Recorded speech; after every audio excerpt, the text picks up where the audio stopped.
નમસ્કાર મિત્રો, ગુજરાતી યોજના ઉપર આપનું સ્વાગત છે।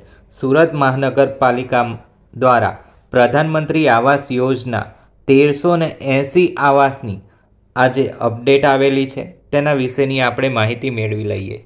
સુરત મહાનગરપાલિકા પ્રધાનમંત્રી આવાસ યોજના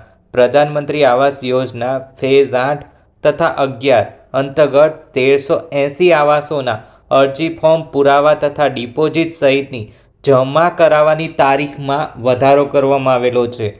પ્રધાનમંત્રી આવાસ યોજના ફેઝ 8 તથા 11 અંતર્ગત સુરત મહાનગરપાલિકા દ્વારા 1380 આવાસો માટે PR નંબર 425/2024 તારીખ 28/1/2025થી અરજી ફોર્મ વિતરણ કરવા તથા ભરેલા અરજી ફોર્મ, પુરાવા અને ડિપોઝિટ સહિત તારીખ 28/2/2025 સુધીમાં જમા કરાવવા જુદા જુદા દૈનિક વર્તમાનપત્રોમાં જાહેરાત પ્રસિદ્ધ કરવામાં આવેલ।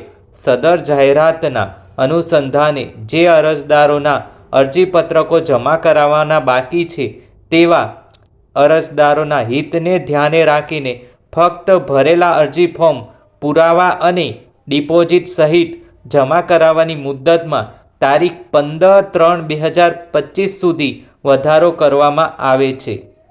ભરેલા અરજી ફોર્મ, ડિપોઝિટના 20,000 સુરત મ્યુનિસિપલ કોર્પોરેશન નામનો પેબલ એટ સુરતના ડિમાન્ડ ડ્રાફ્ટ તથા નિયત પુરાવા સાથે મૂળ જાહેરાતમાં દર્શાવ્યા મુજબની કોટક મહિન્દ્રા બેંકની શાખાઓમાં તારીખ 15/3/2025 સુધી જાહેર રજાઓ સિવાય બેંકના કામકાજના સમય દરમિયાન જમા કરાવી શકાશે।